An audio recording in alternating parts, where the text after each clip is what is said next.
Well, good morning. Happy Thursday. It is Thursday, the 18th. Don't get ahead of yourself. Don't get over your skis, David. We're still in the teens. But Christmas is fast approaching. We're on the 18th. Can you believe Christmas is almost here? 7 days, a week from today. It all begins next week, and then it's exciting, right? So, my family, they start to come in over the weekend. Got two kids coming in with some grandkids over the weekend. And then we have Christmas. And then I've got another kid coming in over that weekend. That one will miss Christmas here, but we'll still celebrate some time. We have a birthday party for grandkid on that side of the family, so we'll celebrate that. And then I've got kids leaving and some staying, so we'll have pretty much people here for the next 3 weeks. And we will enjoy every moment of it. I will tell you that. It is always so good to spend Christmas with family, isn't it? It's just one of those wonderful holidays. And so it should be good. Really, really looking forward to it. As far as housekeeping goes, we definitely won't be meeting next week or the following week. That's the week of Christmas and the week of New Year's. Now, on the 5th, I go back to work because,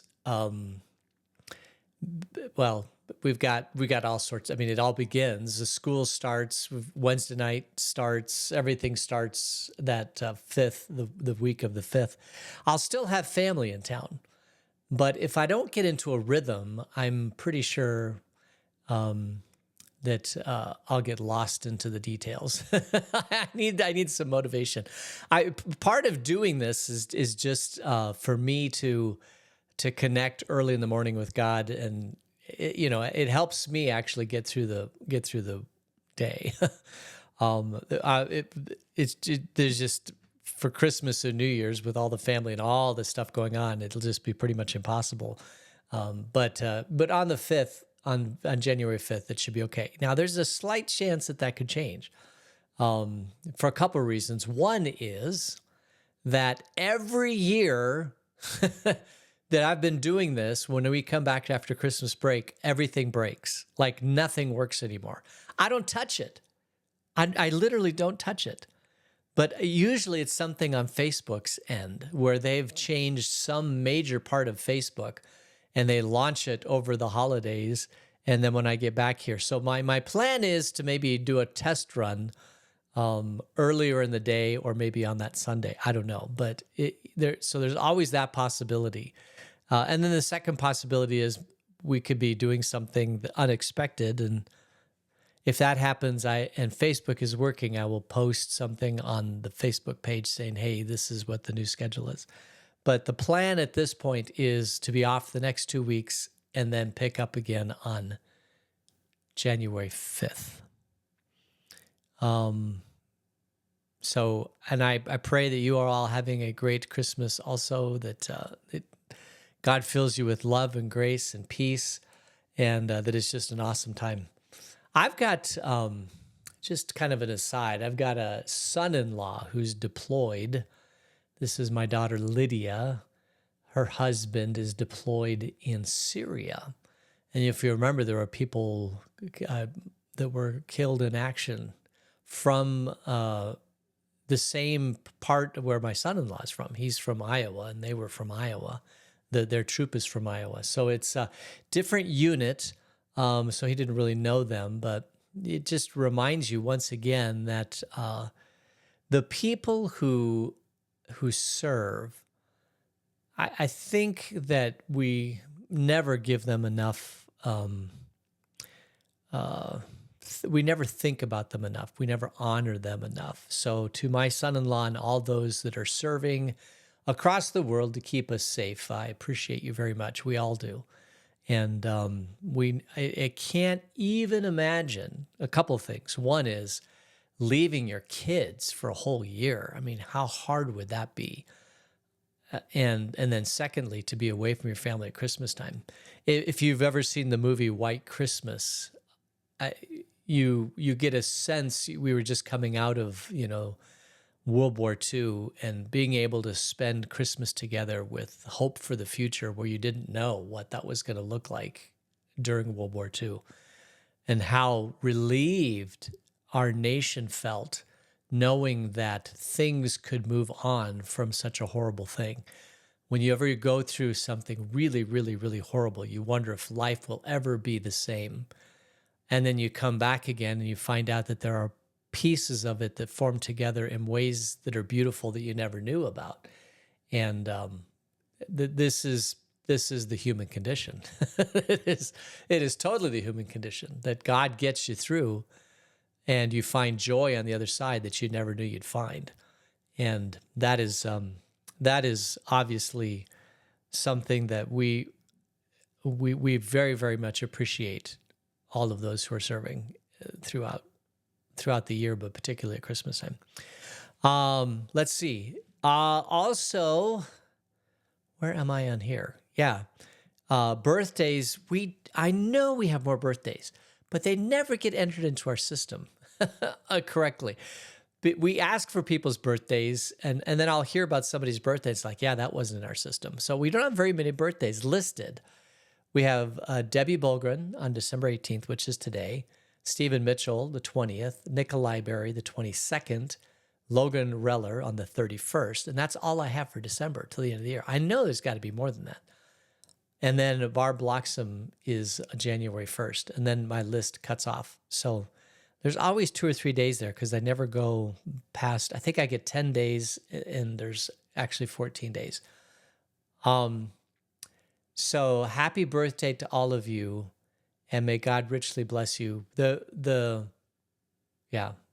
birthdays in December are unusual, but they are there. When I say unusual, I can't imagine having a birthday in December. We had a couple of discussions about this yesterday. All right. All right. Oh, let's see. What else is there? I don't know if I told you this, but over the summer, actually it wasn't over the summer. It was April, maybe. It was still pretty cold outside. I hurt my knee really bad. And the next day it was throbbing. I think I really, really tore or sprained very severely my MCL in my knee. And so I've been taking it really, really easy, trying to, exercise, move the joint around so that there's blood flow and all that sort of thing, but not stress it out. And it has been May, June, July, August, September, October, November, December. It's been 8 months. And every day it feels better. But I'm really to the point now where it's just every once in a while, if I turn the knee in a weird direction, there might be a little bit of, I won't even call it pain. It just, you notice that you had that. But for the most part, I get through most of the day without ever remembering.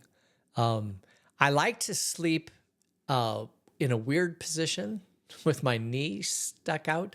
And I still can't do that yet without me feeling that. So I have to put my legs down. I know that sounds really weird. It's not a big deal. But it's a big deal because I can't do it. And when you can't do something, you just get really upset that you can't do something, right? I mean, I probably only slept in that position, maybe, 50% of the time. But when you can't do it, it's just like, but I know I'll eventually get there. It's just a matter of stretching out those muscles, and I'm sure that there's some blood or some other, scar tissue in there that I got to work out of the system or whatever. So, it's gonna be fine. It's gonna be fine. But I'm the point of it is I'm grateful to God that even though it's taken 8 months or whatever, I see light in the future. I see a bright light in the tunnel, and it's not a freight train. All right. Oh man.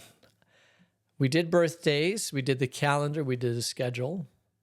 Let's get into our study.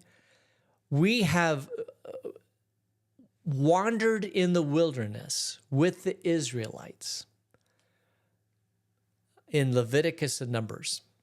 Leviticus was all the rules. Numbers has been some of the rules, but mostly about other things, about where they're wandering and all that sort of thing. But now the they're in the land of Moab, across from the Jordan River to Jericho. And this is where they will remain for the rest of the book of Numbers, and it's where they are for the book of Deuteronomy. Deuteronomy is this last restatement of the law to put it and solidify it in their mind before they cross over to the Jordan River. And so now they've wandered through the desert, and now this is where they are. And we're going to find out what words God has for the community and through Moses. And then we cross over the Jordan River and into the Promised Land. But let's go ahead and go to, this is Numbers 27, chapter 27, and we'll begin reading at verse 12. Oh, this may or may not work. Yeah, sorry about that. Let me just fix this real quick. I sometimes it works, and I'm like, oh, I know it's not going to work. There we go. All right, there we go. Hold on just a second. Okay. All right.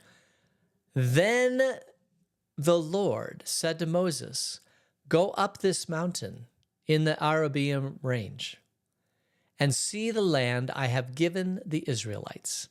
After you have seen it, you too will be gathered to your people as your brother Aaron was.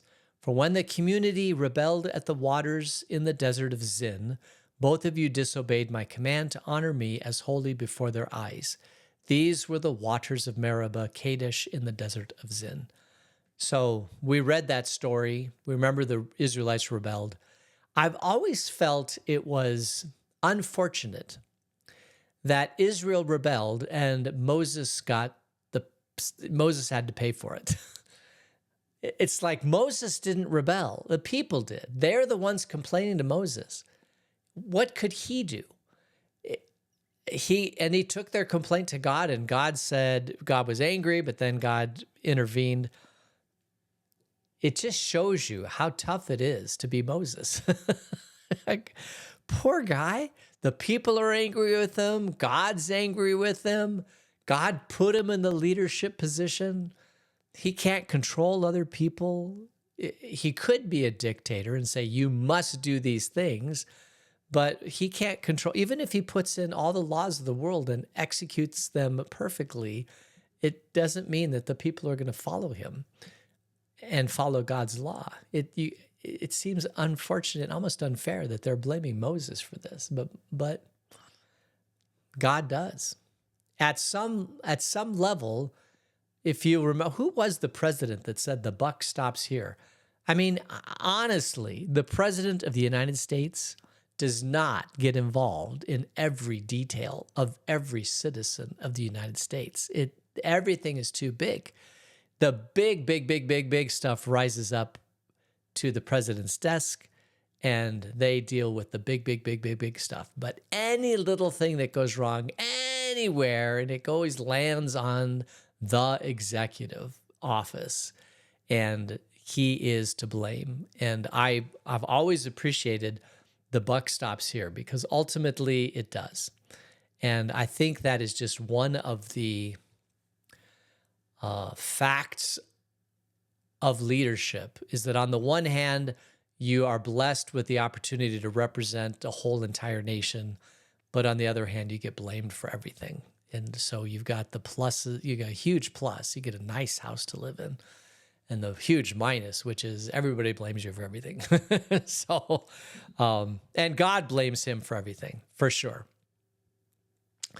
And I think that's just the nature of leadership. If there are leaders out there that have the poor me's, like, and there are some, like I could easily lead if I had a line or product of service that was better, or if the nation felt better about our brand name, or whatever it is. I just heard that the Ford CEO has decided they're going to stop making their electric vehicle. And in a way, I kind of am happy about that. Not that I'm against electric. I myself drive an electric vehicle. It's just that a whole Ford Motor Company came about. They invented the combustion engine vehicle, and they are experts in that technology, and they've been working their whole lives on that technology. And to try to shift their company into a fully electric company just goes against who they are as a company. I mean, maybe they could have spun off a different company that would start from scratch and say, build me the very, very best electric vehicle, and don't even think about our legacy automotive division. Just go and do it. And they may have very well done that.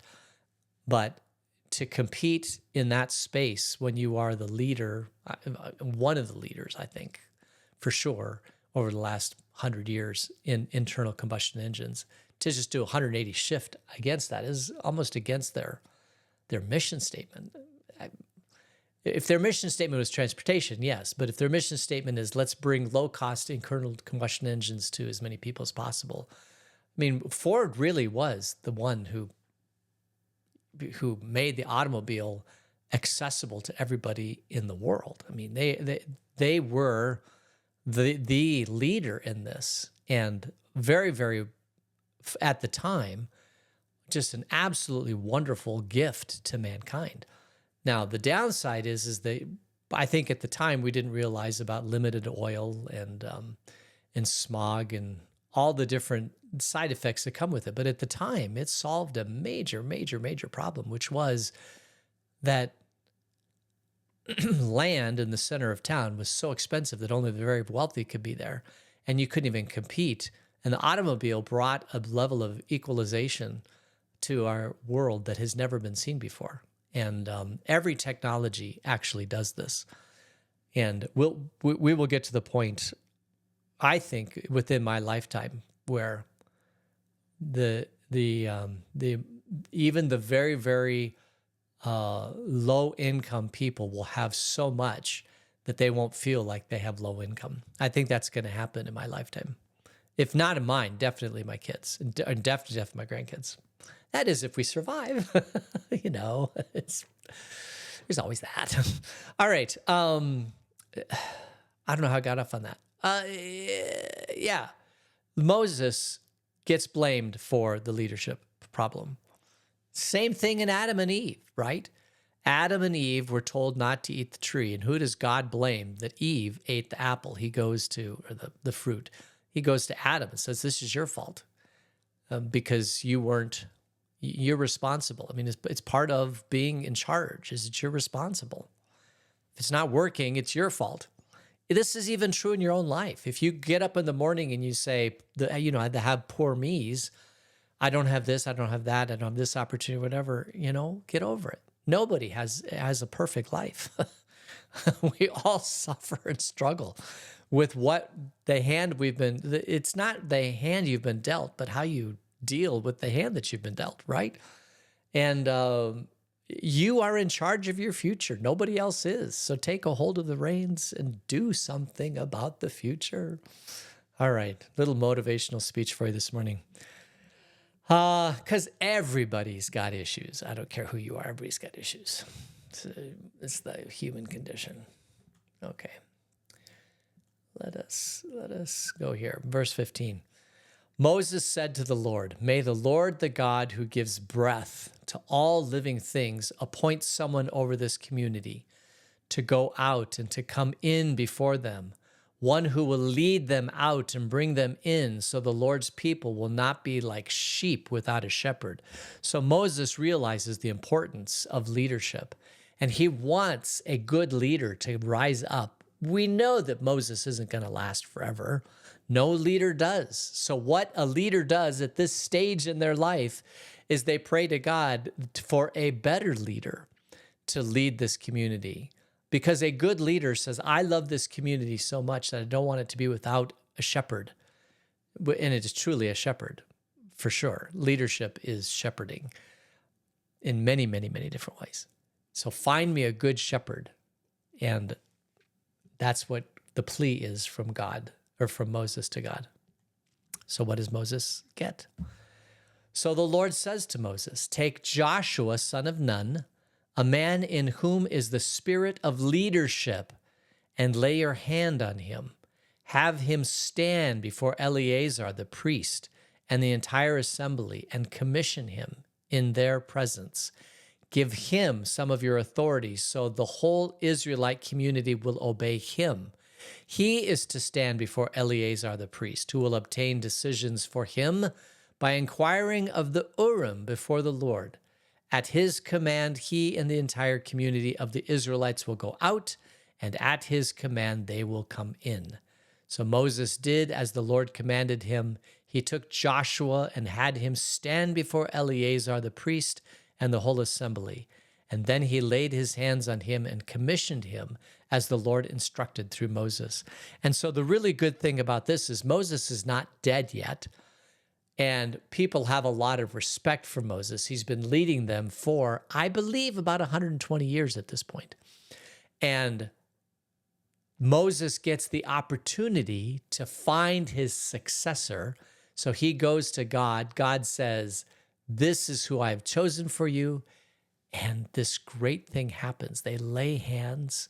Moses lays hands on Joshua. It says, you're the next one.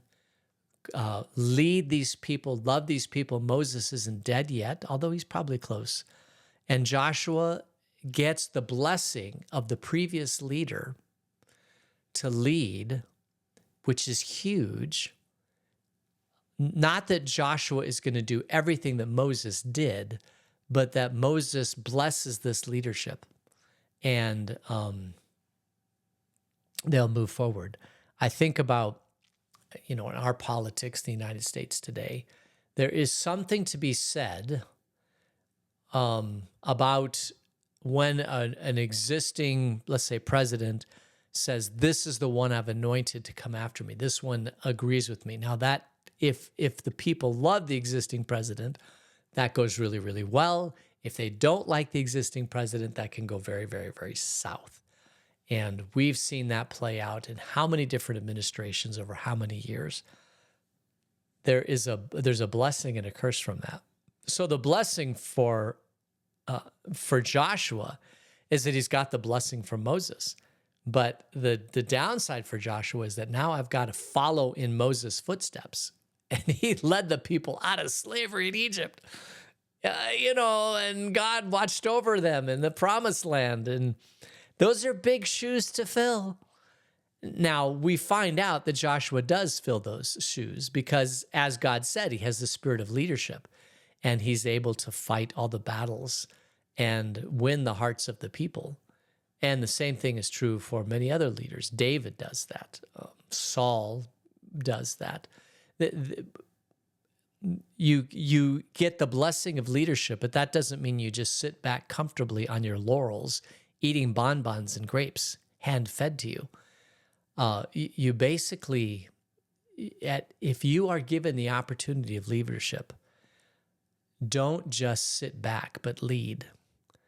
It's a huge blessing. Yes, it is a challenge, but it is a huge blessing. And prove your leadership. Say what it is you want to do. Lead the people in the direction that God wants to go. Or if you're in a company, lead the company the way that you feel like the company needs to go. Communicate that. I mean, be a good leader. All right. 6:53. I guess it's time to... So we'll get into the next chapter when we get back. Let's go ahead and close in prayer. Gracious God, thank you for Moses and his leadership, and may it be an example to us. And watch over us until we meet again. In Jesus' name, amen. All right, so let me just read some of these comments. It is difficult for the people serving overseas, especially in a war area, for the families. And it used to be better in a way knowing that the people in our country honored them. Yeah, that's true. And would remember them. It's harder when you hear people talking badly. Yeah, that's true. God bless all those who serve. I saw a birthday cake with a cartoon pic of Jesus, and it said, all the cool people are born in December. Truman, Truman said the buck stops here. Yeah, thanks for those comments. That's great. I appreciate it. Have fun with the grandkids. Yes. Yeah, so I appreciate that very much. I am really, really looking forward to it. I think, I envy in a way those who get to be, living in the same community with their grandkids. And it makes it much more special when they do come to visit. You get to, I remember it was Jennifer's grandmother who said, it is a special time when all the feet are under the dinner table. And it's probably an old German expression that rhymes or something, but that time only lasts for a little bit of time, and then you move on to different phases of life, and then you die, and then you're with Jesus forever. I mean, so it's just it's the path. Everybody has their own path, and God has laid out this path for me, and it really, really does make me appreciate whenever they're in town to enjoy every minute I possibly can with them. But that is true with all of our relationships, every single one of them, because you don't know when it'll end or when people will move away or whatever. I mean, just every morning, give thanks to God for the people in your life and the blessing in your life, and especially at Christmas time. And Christmas time can be a stressful time too. Whatever issues you've got going on, when you throw the stress of Christmas, it either, it ignites it. So, yeah, I pray a peaceful Christmas to all of you, and a joyful Christmas, and a wonderful Christmas. And we'll get through Christmas, we'll enjoy it, and then we'll get back together again and talk about it. All right. So may God richly bless you all. Thank you for joining me all this year. And I pray that you have a great end of the year, and we'll see you next year. Okay. God's blessings. Bye.